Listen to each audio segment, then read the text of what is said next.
संविधान की विषय सूचियों में दिए गए विषयों के अतिरिक्त अन्य विषयों पर कौन कानून बना सकता है?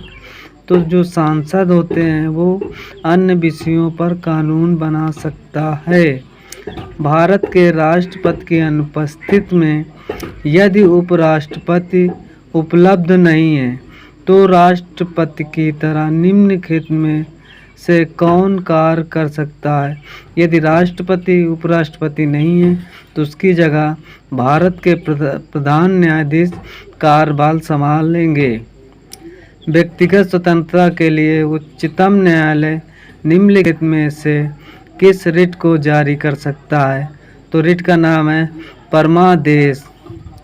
निम्नलिखित में से कौन एक भारत के संविधान का संघीय लक्षण नहीं है? तो एकहरी नागरिकता का है, संघीय लक्षण नहीं है। भारत में मत देने का अधिकार निम्नलिखित अधिकारों में से कौन सा है? तो जो मत देने का अधिकार है वो संवैधानिक अधिकार है। संघ की कार्यपालिका शक्ति निहित होती है किस पे? राष्ट्रपति में। संघ की कार्यपालिका शक्ति निहित है राष्ट्रपति में। संसद में शून्य काल का समय है दोपहर के 12 बजे से अपराह्न के 1 बजे तक।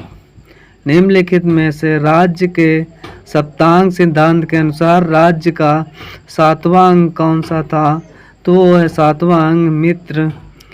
ऋग वैदिक काल के प्रारंभ में निम्न में से किसे महत्वपूर्ण मूल्यवान संपत्ति समझा जाता था? तो किसे? गाय को। निम्नलिखित में से किस अधिवेशन के लिए कांग्रेस ने पहली बार एक महिला को अध्यक्ष चुना? तो कलकत्ता अधिवेशन 1927 में महिला को अध्यक्ष चुना गया। लखनऊ में 1857 के स्वतंत्रता संग्राम का नेतृत्व किसने किया? तो हजरत महल ने किया। निम्नलिखित में से कौन सा अर्धचालक है? तो जर्मेनियम का है अर्धचालक है। जर्मेनियम अर्धचालक। शरीर के अंदर लोहे की कमी से उत्पन्न होने वाला रोग कौन है? रक्तहीनता। लोहे की कमी से कौन सा रोग होता है? रक्तहीनता। निम्नलिखित में से कौन सा जल जनित रोग है? तो हैजा का है जल जनित रोग है। 1 गिलास पानी पीने से कितनी कैलोरी मिलती है? तो पानी में 0% कैलोरी होती है। आकाश का नीला रंग किस कारण होता है? तो प्रकाश का प्रकीर्ण के कारण आकाश का रंग नीला होता है। निम्नलिखित में से कौन सा तना है? तो अदरक क्या है? तना है।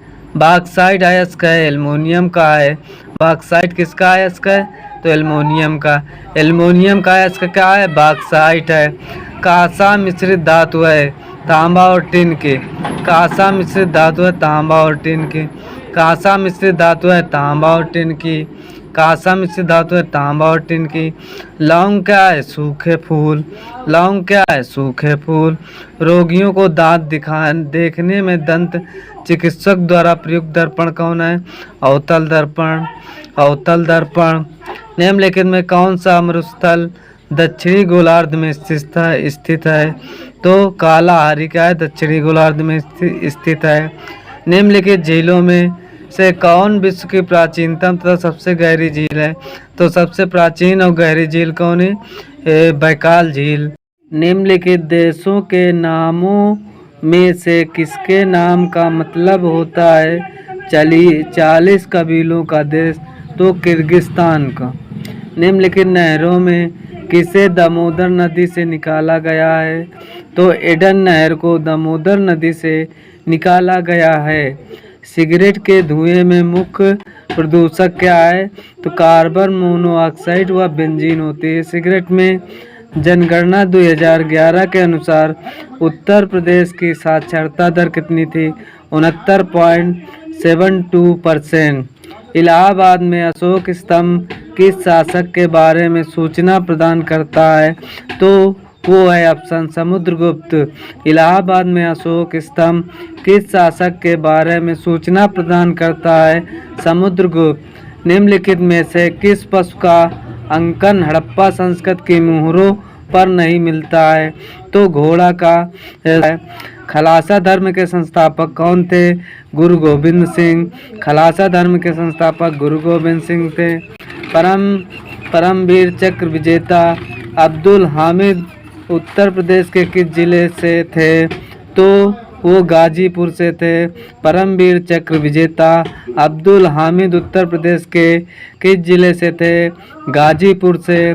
हॉकी के जादूगर के नाम से प्रसिद्ध मेजर ध्यानचंद का जन्म उत्तर प्रदेश के किस जिले में हुआ था? तो वो इलाहाबाद।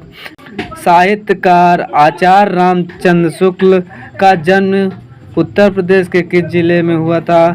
तो बस्ती जिले में। वर्ष 2023 के 33वें व्यास सम्मान हेतु किसे चुना गया था? तो पुष्पा भारती को। वर्ष 2023 के 33वें व्यास सम्मान हेतु किसे चुना गया था? पुष्पा भारती को। केंद्रीय सूचना आयोग में मुख्य सूचना आयुक्त के रूप में नवंबर 2023 को किसने पदभार संभाला? हीरालाल सामरिया। निम्नलिखित में किस सार्वजनिक उपक्रम को आपदा प्रबंधन में गोल्डन पीकॉक पुरस्कार से सम्मानित किया गया? तो आईसी लिमिटेड को। होयसल के पवित्र मंदिर समूह को सितंबर 2023 में यूनेस्को की विश्व धरोहर सूची में शामिल किया गया। यह मंदिर समूह किस राज्य में है? तो यह मंदिर है कर्नाटक में। विश्व के शीर्ष केंद्र बैंकर के रूप में किसे चुना गया? शक्तिकांत दास को। अगला क्वेश्चन आप लोगों को कमेंट में बताइए, कवित्री कैसा लिखा जाएगा? कवि का स्त्रीलिंग कैसा लिखा जाएगा? कवि का स्त्रीलिंग रूप क्या होगा? कमेंट पर लिखिए। अगर वीडियो अच्छा लगे तो प्लीज़ लाइक सब्सक्राइब करना।